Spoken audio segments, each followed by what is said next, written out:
Hello everyone, Nev here, and today I am doing the hashtag one tarot card, and this was by, oh my gosh, so I wrote everything down, all the questions and stuff, and all my responses, but I forgot to write down the creator's name of the tag, and it's like Moon something. But anyway, I'll put it up on the screen. So this is using one tarot card to as an answer to these 10 questions, these 10 prompts. Okay, and I am going to use my Anna K Tarot as the tarot deck of the source for my answers here. Now, the Anna K Tarot is my favorite tarot deck. It is the one I just always go back to. It's my tried and true. I feel like I'm so incredibly bonded to this deck that when I was thinking about these prompts and how I want to answer them, it was the images from this deck that kept popping into my head. So that is why I chose the Anna K. So let me just go ahead and get this started. Now, I wrote down all the questions and thought for a minute or two on each one, and just kind of wrote down the first card that came to mind, and later on some of the ones I changed out for something else. But I only had a few thoughts in my head about those, so hopefully I'll be able to articulate those things. Anyway, so the first prompt is, or the first question is, which one card is the most inspiring to you? And this was actually a pretty easy pick for me, and I went for the Sun. All right, so this is probably my second favorite major arcana card, I think. Yeah, so I think this is the most inspiring to me because it's just so happy. Now, I didn't watch any other videos on this hashtag. Actually, I did watch one. That's what brought me to this hashtag, and then I watched the original, but I don't even remember what was in the first one that I watched. So I just watched the original, and he had picked the star, and I considered that, but there's something a little... this is a word that's for another prompt later on, which I didn't use that card for, but enigmatic. The star can be a little enigmatic for me. I do really like it, but I think the imagery of the sun makes a lot more sense to me. I'm the kind of person, I like things to be very practical and very obvious, I guess. I find a lot of subtlety or poetic, a lot of poetic things to be just too out there for me, for my brain to process and to understand. And that's why a lot of my tarot decks, I really like the ones that are a lot more practical or rooted in the everyday. This one's in a fantasy world, but still, it's like, I still understand what's happening in the cards, And so the sun for me, as far as inspiration goes, makes a lot more sense to me. It's something I can wrap my head around because there's just this level of happiness with the sun. It's illumination. It's things coming to light, literally. It's shining a light on things. It's the happiest card in the deck. So, and there's something about that is inspiring to me. I wouldn't say that I'm naturally like a super happy person. I think I'm pretty content and chill in life. Yeah. But I feel, but there's something about the sun. It's optimism that I find very inspiring. So that is why I picked the sun for my most inspiring card. All right, next up. So opposite of that, which card is the most distressing to you? And a few different cards went through my head. Of course, we've got cards like the Ten of Swords or the Death card. I think the original creator of this chose the Five of Pentacles. Certainly we can see that. I ended up choosing, and this is pretty much why I chose this deck, is because this specific card came into my brain, and that is the Five of Swords. And this is pretty distressing. I mean, the imagery of this is very distressing. And this is a card, no matter what deck I have, the Five of Swords, it's always like oh, you know, sort of feeling. Because when you have the cards, the typical cards, like the Ten of Swords or the Tower or the Death card, there's something underlying to that's still kind of positive, and that's that, okay, so you've hit rock bottom or this horrible thing happened, but there's kind of this level of hope to those cards. And I find that with the Five of Swords, there's just so much aggression with the Five of Swords and in most depictions of it. And I talk about the differences between the Five of Wands versus the Five of Swords, and how the Five of Wands is a bit more competition based. That would be my keyword for the Five of Wands.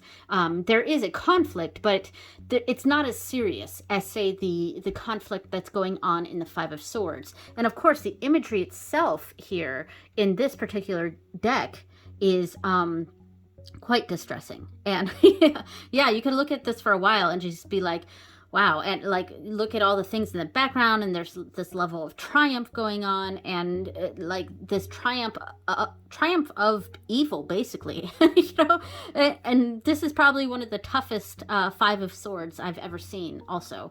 All right, so that is my most distressing card. Now, the next one, this is the one, which card is the most enigmatic to you? Enigmatic is something I have difficulty with, and I wanted to kind of make sure I was understanding what that meant. So I straight up went to the dictionary to really understand what enigmatic really means.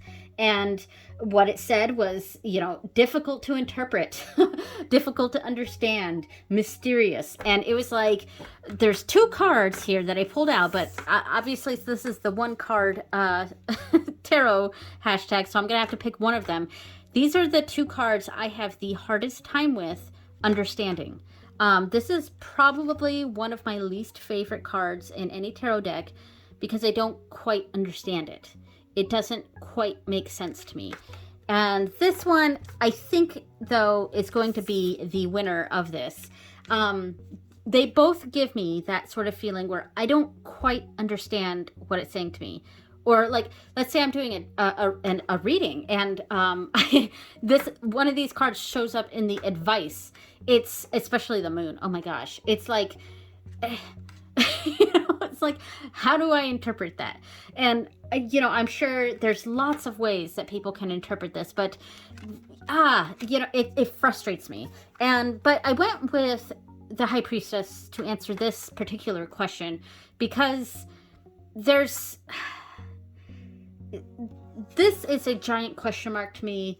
This is a little bit more, slightly more grounded, and the word enigmatic to me is, I think, fits this more. And I'm even having a hard time formulating my thoughts on this because I just have a difficult time with this kind of stuff. Yeah, with thinking in this sort of way, thinking in this sort of, I don't know if abstract is the right word, but in this very enigmatic way. And I think this is the winner, but it's kind of both of these cards, okay? So, yeah, all right. I'm just going to move on to the next one because I can't quite form my thoughts on that. Okay, so what card would you put in a 1,000-year time capsule for the future of mankind? This came to me very quickly, and I'm happy with this one, and that is the Six of Pentacles. So I think there's a lot of complexity to this card. Because on the one hand, we can think about it as in a very positive sense. We can think about it as giving back to our communities, giving back, you know, this well-off couple here is giving back to this poor woman who is in more need of this. They're being very charitable and generous. There's a welfare aspect to this. But then there's also a little bit of a darker element to this card, that is that idea of give and take, because the Six of Pentacles isn't just a charity card. There's kind of this expectation of something in return, and that in and of itself is not necessarily a bad thing, but it can be taken to a difficult place. And I feel like a lot of times humans are kind of like this, and that's why I feel like this sort of represents it represents human nature. I think that's what I was trying to say. That the Six of Pentacles is something where we want to give back, we want to do good, but there's also that sort of underlining selfishness of what's in it for me. And that's what I'm trying to say. It's like, I feel like this is a complex card that kind of delves into something, the complexities of humankind and the complexities of morality in amongst humans. And, yeah, there's a sort of conflict of our actions versus intentions.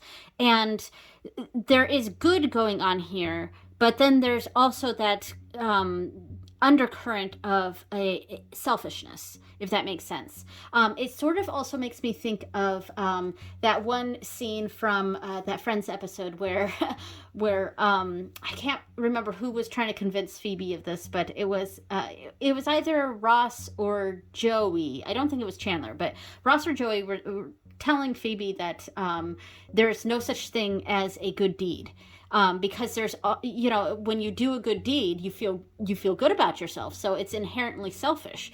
And it was a funny, it was played for laughs and stuff, but, and I won't get into some of the spoilers of that episode, but, yeah, but it's also a very interesting concept. It's like, is there a such thing as a good deed? And I think there is, but it's complex. And I felt like the Six of Pentacles is it really taps into that complex nature of humankind. And if we're going to send something to represent humankind now to someone 1,000 years in the future, I thought this was a good pick for that. So, all right. So I talked about that for a while. All right, so the next one was, it was question number 5. Which card would you use as the flag of your own country?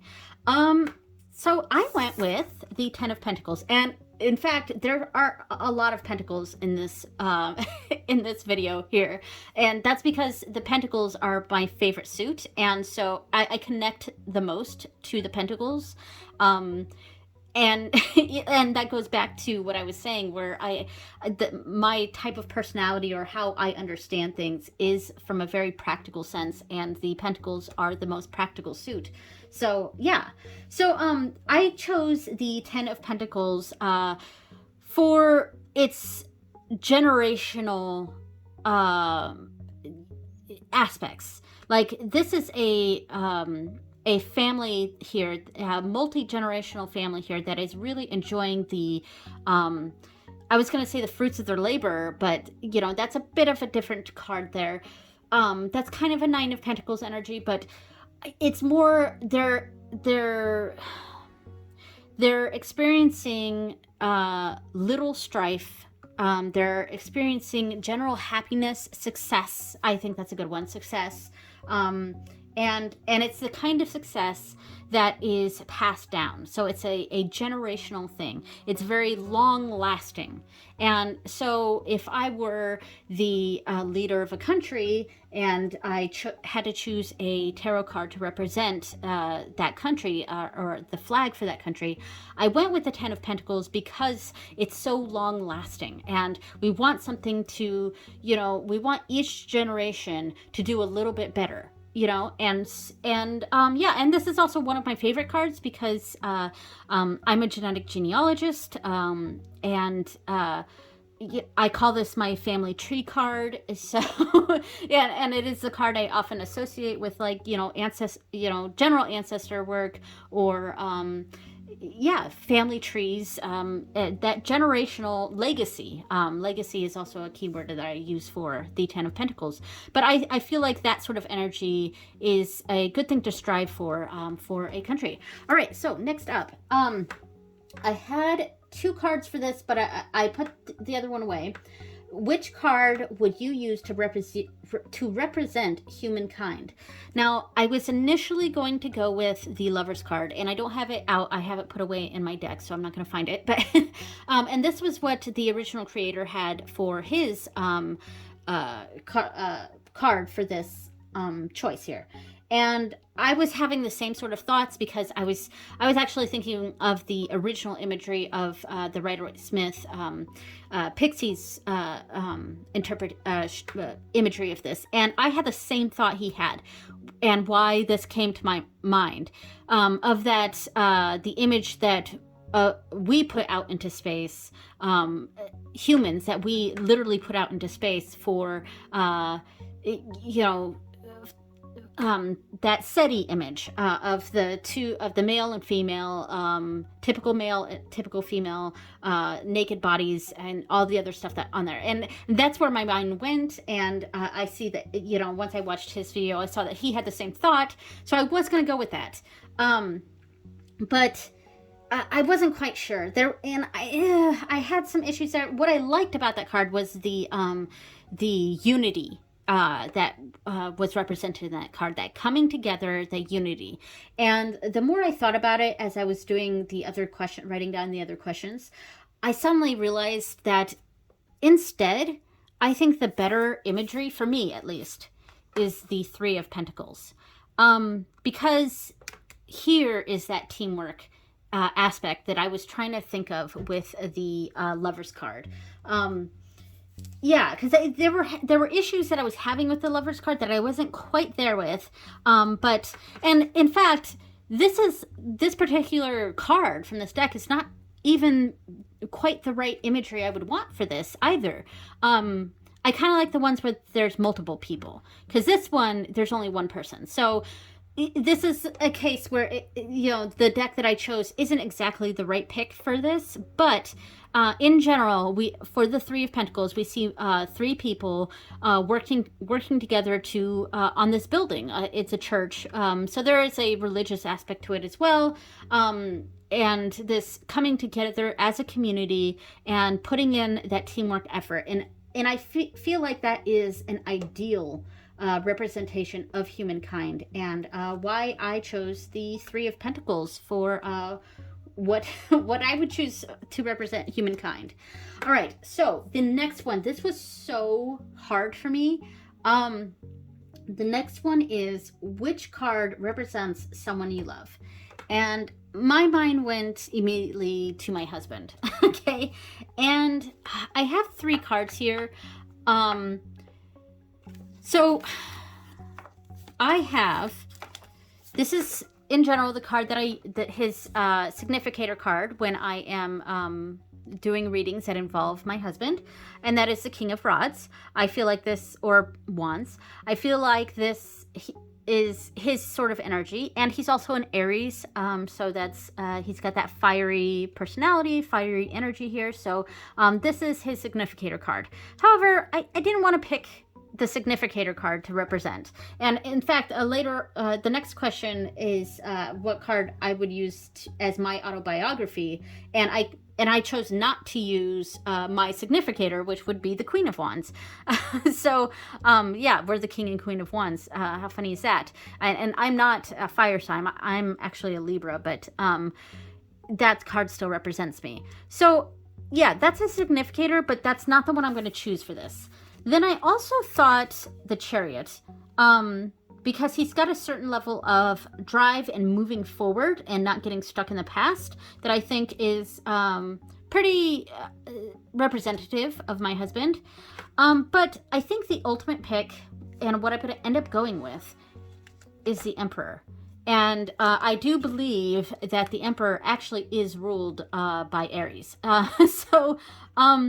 Yeah, my husband, I know this sounds very, very traditional, and we're anything but traditional in a lot of senses, in a lot of ways, but in this sort of way, we kind of are a little bit traditional in the sense that he's he kind of is the head of the household, and that's the energy I get from this.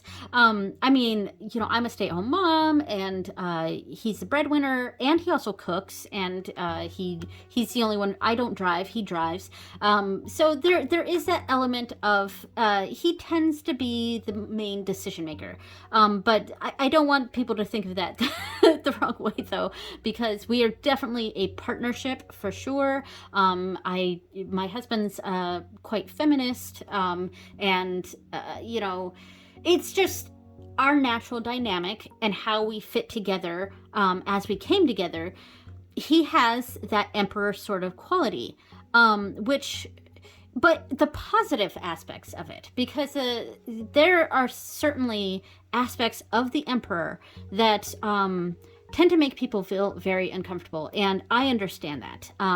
I did grow up with a person who had strong negative emperor energies, and because of that, I have had a hard time sort of connecting with the emperor card in general, but I feel like there's two sides to every card, and I feel like the positive aspects of the emperor, that protector, that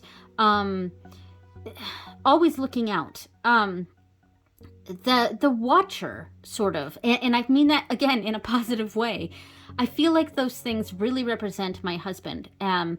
He's very responsible, he's incredibly loyal, he's just he works for the greater good, if that makes sense.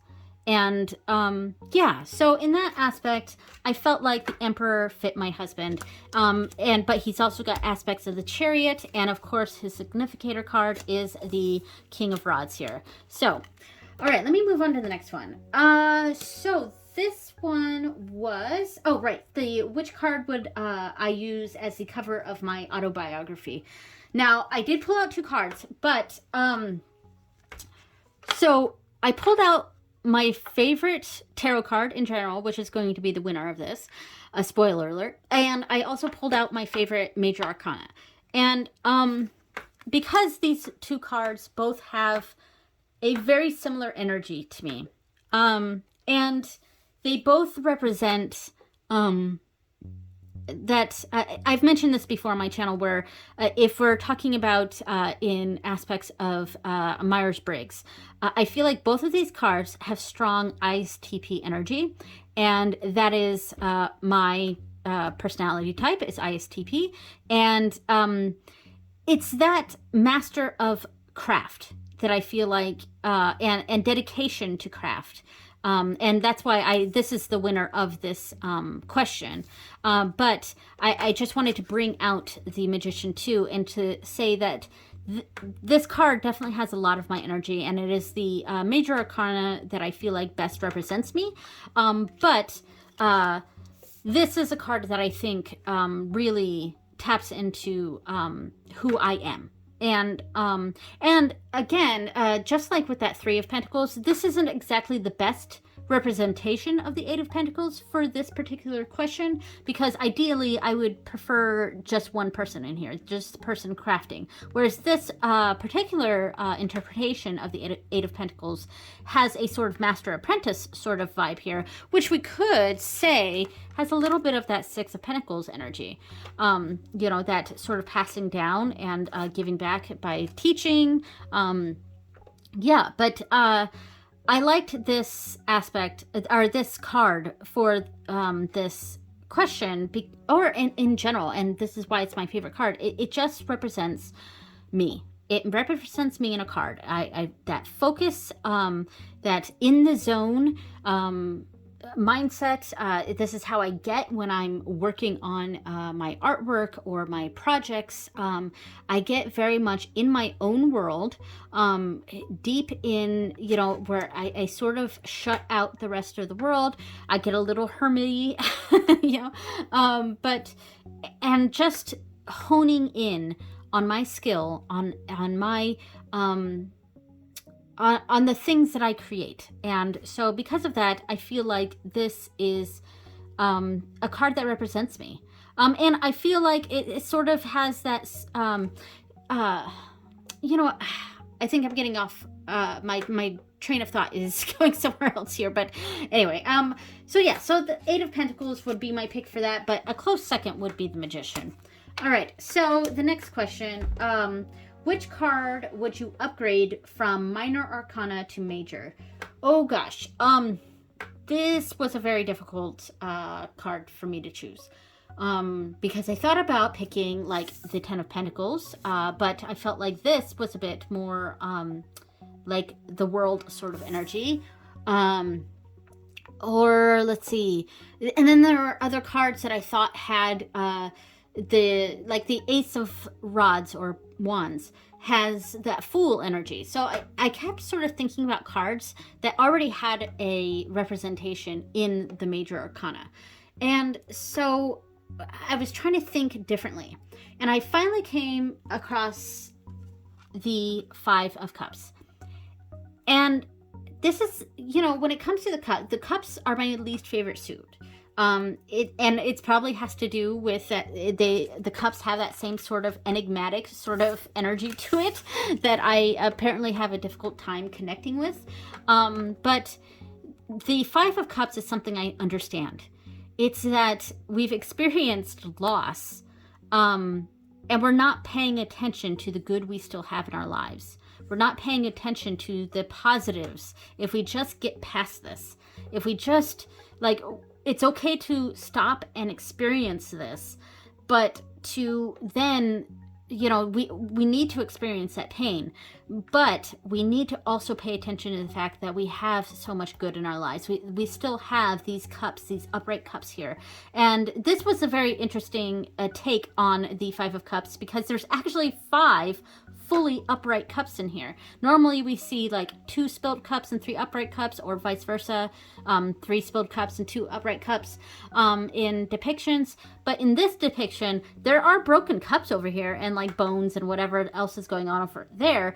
But there are 5 full cups over here, plus this positive, like this is all rainy and cloudy over here, but over here is just this positive thing. And it's kind of that feeling of getting really worked up and stuck in something that is not serving us.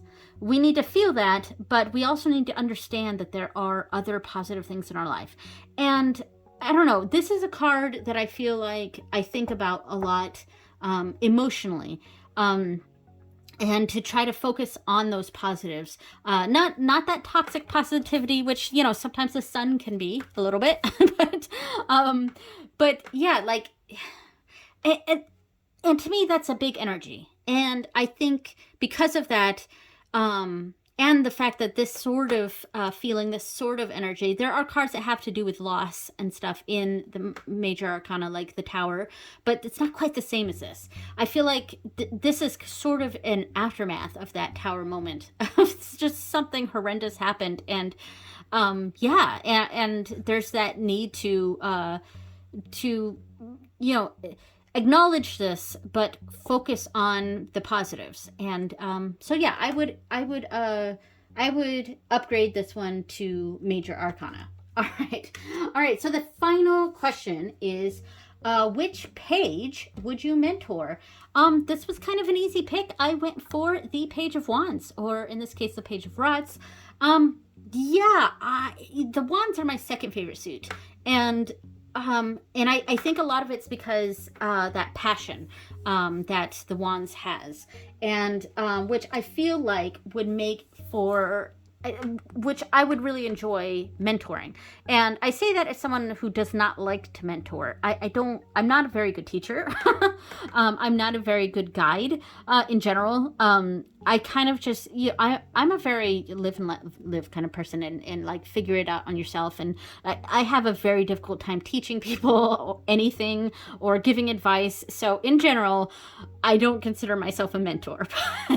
But if I was if I were going to mentor someone, I would need to mentor someone who is eager, excited, passionate, and you know, the worry with this sort of energy, that eagerness, that eagerness to please, maybe eagerness to explore and learn and grow, it can lead to an early overwhelm. And there's another word I was thinking of that just left my brain, but yeah, like, like burnout. That's the word I was thinking of. So this could lead to burnout, this being really, really energetic and excited. But it's also, I feel like I sort of have this sort of mentality sometimes. And this is, I feel like, you know what I'm thinking of? When I first started to learn Japanese, and I still have this, you know, I'm not at anywhere near a burnout place yet, but my passion has been tempered a little bit. It's still there, but you know, that early excitement, and I feel like the Page of Rods really exemplifies that. And if I were to mentor someone, I would need that person to be really passionate about what they were, what they were excited to learn about. And so, yeah, so that is my pick, the Page of Rods. All right, so that is everything for this tag. That was a lot of fun. Thank you so much to the creator for creating this. I think, you know what? I just suddenly remembered his name. I think it's Ramon. But anyway, I don't remember the name of his channel. Moon something. Dang it. All right, so thank you so much for watching, everyone, and I will see you next time. Bye.